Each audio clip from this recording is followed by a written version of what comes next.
Dans la formation Excel précédente, nous avons appris à pointer et à sélectionner la ligne d'un élément recherché au choix d'une référence dans une liste déroulante. Pour cela, nous avons exploité la fonction Excel lien hypertexte. Grâce au nom donné aux plages de cellules, elle permet notamment de rediriger vers une adresse ainsi définie. Fort de ces acquis, nous souhaitons aller plus loin. Désormais, la recherche doit pouvoir s'effectuer sur n'importe quelle colonne du tableau Excel. L'utilisateur tape un mot-clé dans la zone de recherche. S'il est trouvé dans la colonne identifiant ou encore celle du nom ou encore celle du prénom, la ligne de l'enregistrement concordant doit être repérée et sélectionnée. Bref, nous souhaitons bâtir un système de recherche automatique, ergonomique et puissant. Pour la mise en œuvre de la solution, bien sûr, nous proposons tout d'abord de réceptionner des données structurées dans un tableau Excel, comme toujours, offert au téléchargement depuis le site pombache.fr. Ainsi, nous retrouvons le même tableau que celui de la formation précédente. Les clients sont recensés sur 7 champs entre les colonnes B et H. La cellule G3 doit permettre à l'utilisateur de cliquer sur le lien proposé afin d'atteindre la ligne correspondant au terme de recherche. Mais ici, il n'est plus question, comme nous le disions, de liste déroulante des identifiants. La recherche est ouverte et donc plus complexe à solutionner. En cellule E3, l'utilisateur émet un critère. Il peut par exemple s'agir du nom du client, de son prénom ou encore de son identifiant. La formule doit s'en accommoder. Elle doit déceler la colonne concernée, trouver l'information et proposer le lien interne de redirection vers sa ligne. Les fonctions de recherche et les calculs matriciels sont à l'honneur. La solution consiste à décomposer le calcul en plusieurs étapes. Nous proposons tout d'abord de réaliser un repérage de la colonne potentielle de recherche en fonction du terme tapé par l'utilisateur. La fonction Excel Equiv est dédiée. En fonction d'une valeur cherchée à fournir en premier paramètre, dans une colonne de recherche à indiquer en deuxième paramètre, elle retourne l'indice de ligne de la correspondance trouvée. La valeur cherchée n'est autre que le terme saisi par l'utilisateur en cellule E3.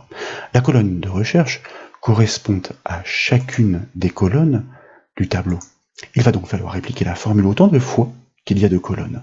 Et souvenez-vous, lorsque le terme n'est pas trouvé, la fonction Equiv retourne une erreur, dièse NA, soit not available. Cette fois, nous l'utiliserons à bon escient. Nous saurons ainsi que la colonne en question n'est pas celle à considérer.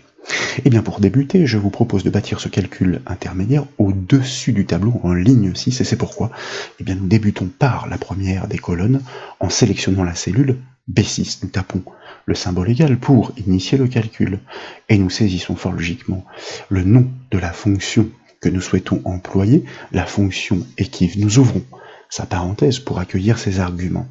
En premier argument, comme nous le disions, nous devons spécifier la valeur cherchée. C'est pourquoi nous cliquons directement sur la cellule E3 des termes de recherche. Et dans la foulée, je vous invite à enfoncer la touche F4 du clavier pour figer ces références.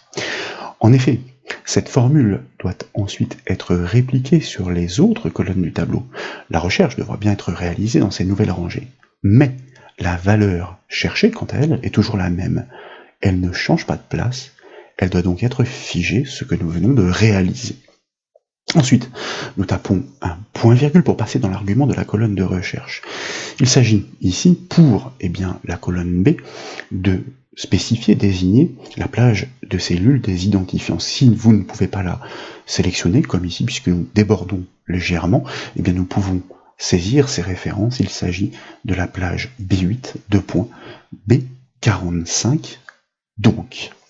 Ensuite, nous tapons un nouveau point-virgule pour passer dans le troisième argument de la fonction Equiv. Vous voyez que nous sommes guidés en temps réel grâce à l'infobulle, et comme nous le faisons souvent, nous souhaitons une recherche exacte. C'est la raison pour laquelle, comme le mentionne cette petite aide, nous tapons le chiffre 0, nous fermons la parenthèse de la fonction Equiv, mais ce n'est pas tout à fait terminé.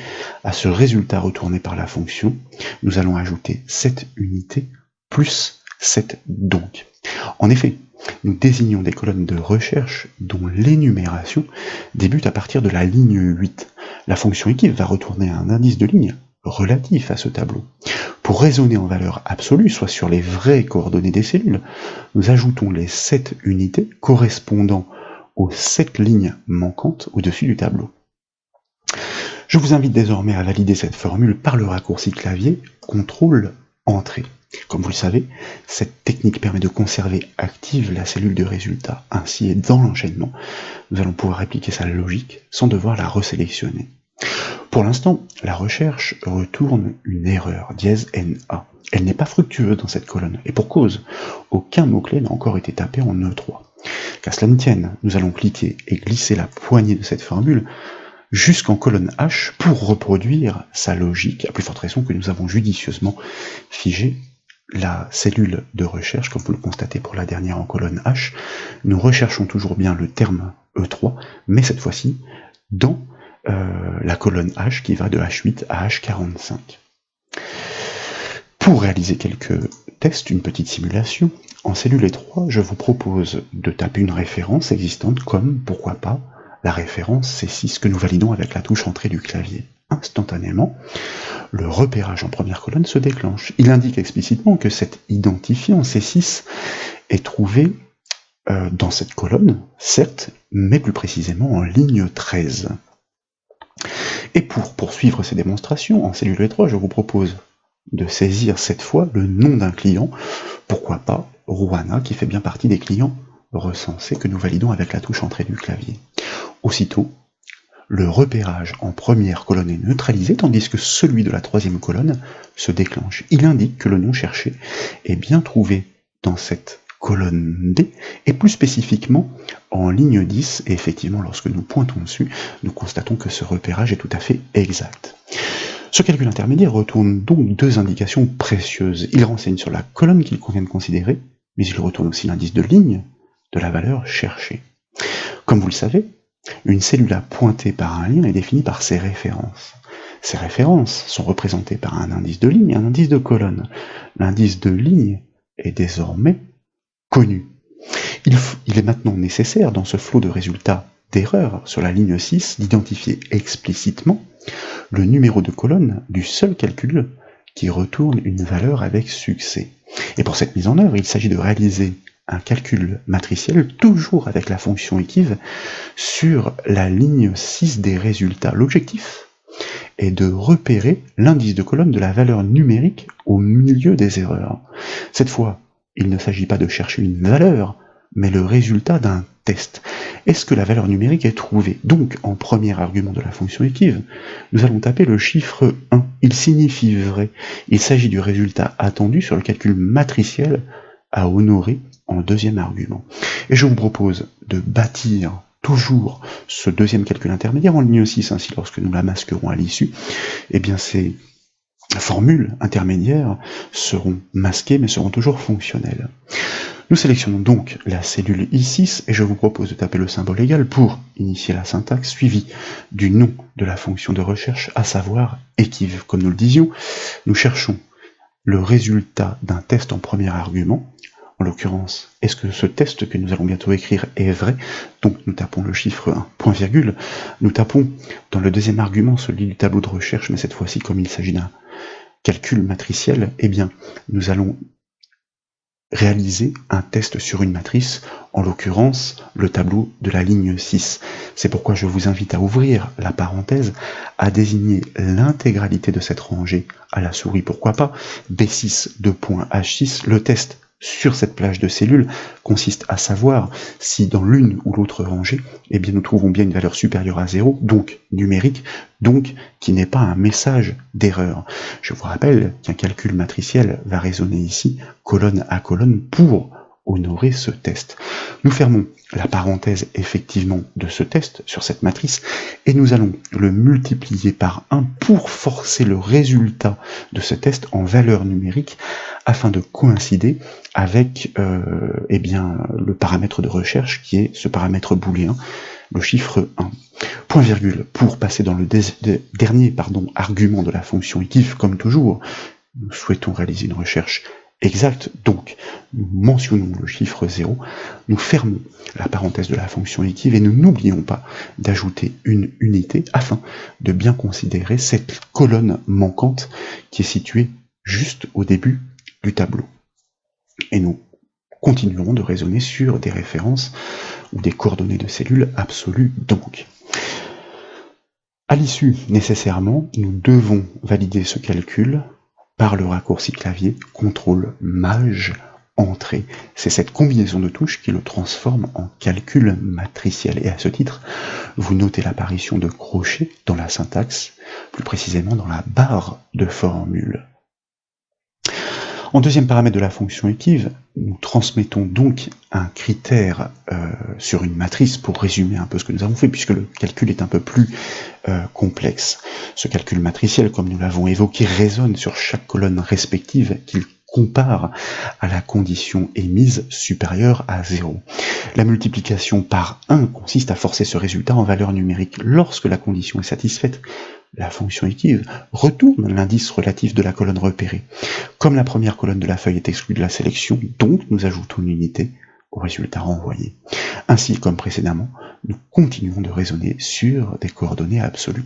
Et vous le remarquez, le résultat retourné à ce stade est le chiffre 4, marquant la colonne D.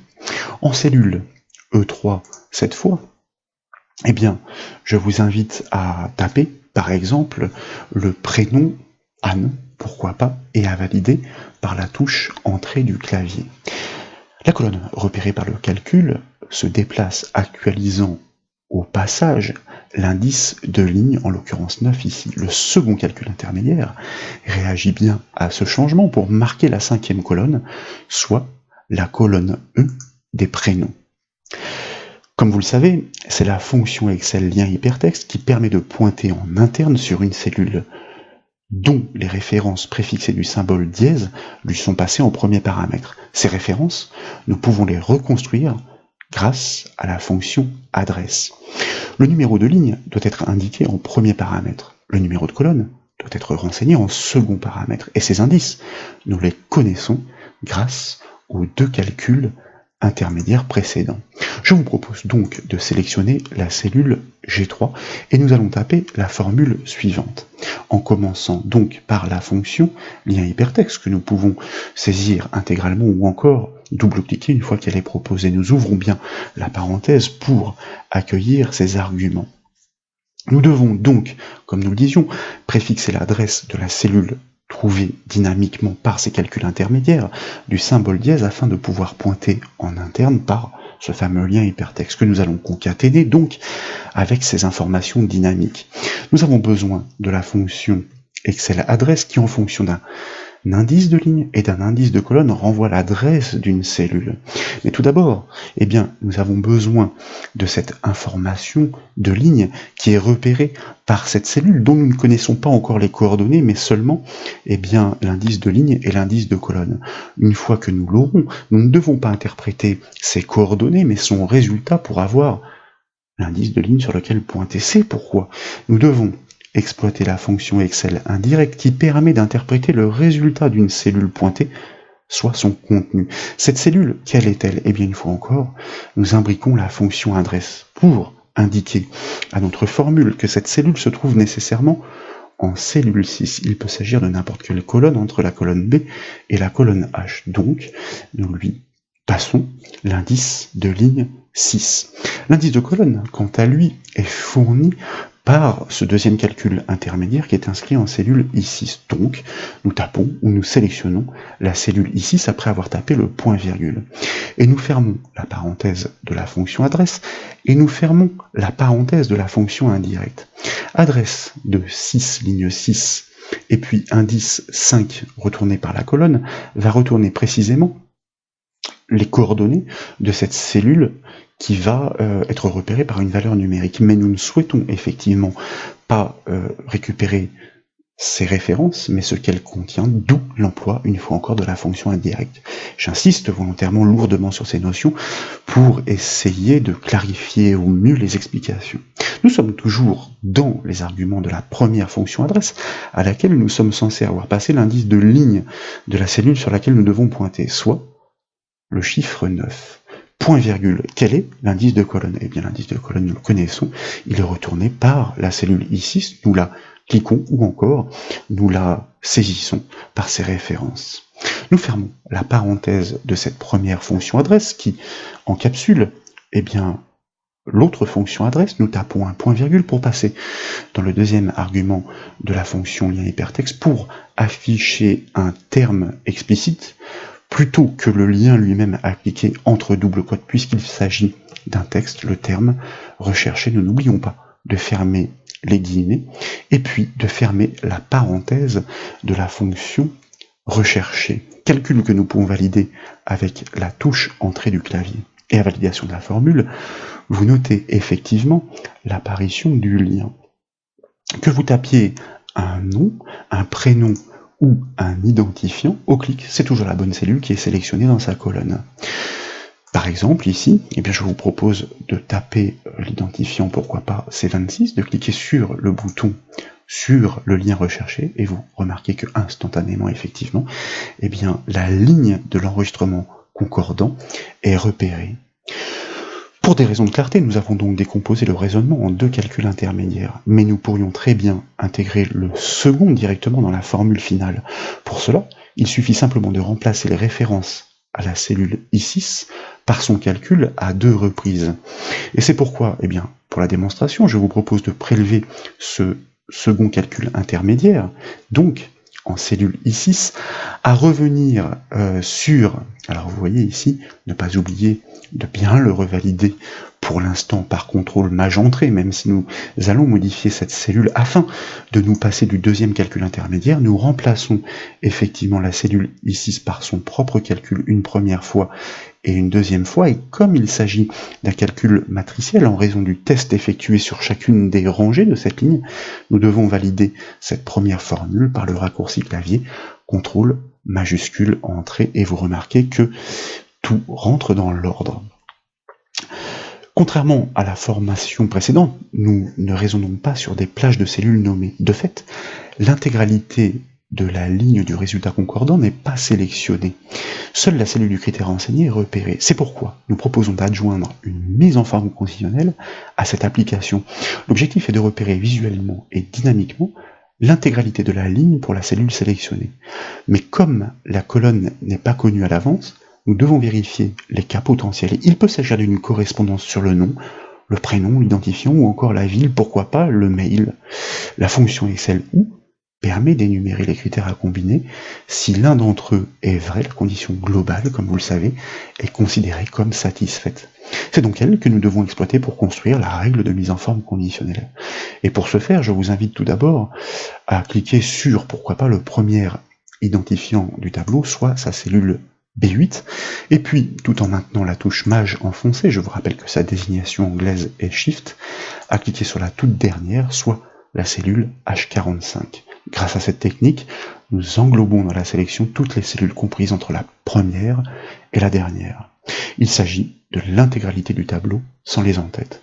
En effet, à l'instar d'une mise en forme classique, c'est important, une mise en forme conditionnelle requiert de désigner les cellules sur lesquelles les formats dynamiques doivent être enclenchés. Ensuite, dans la section style du ruban accueil, je vous invite à cliquer sur le bouton mise en forme conditionnelle, puis en bas de la liste, à choisir l'option Nouvelle règle.